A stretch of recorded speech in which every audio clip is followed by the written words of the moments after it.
Education sector پہ spend کرنے ہیں، اتنے ریسورسز میں نے ہاسپٹلس پہ اسپینڈ کرنے ہیں، اتنے ریسورسز میں نے انفراسٹرکچر پہ اسپینڈ کرنے ہیں، اتنے ریسورسز میں نے ملٹری اور ڈیفنس پہ کرنے ہیں، تو یقیناً آپ کو اس کے سوٹیبل اور ڈیزائریبل ریزلٹس مل سکتے ہیں.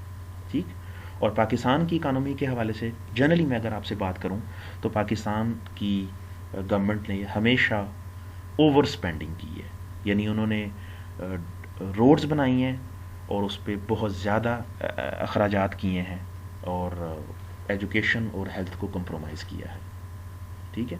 تو یہ بات آپ ونس اینڈ فار آل یاد رکھیے گا کہ resources are never been problematic but the allocation of resources is problematic. اور اکنامکس کا سبجیکٹ ہمیں یہی گائیڈ لائن دیتا ہے کہ ہم ریسورسز کو ایلوکیٹ کیسے کر سکتے ہیں. Thank you very much.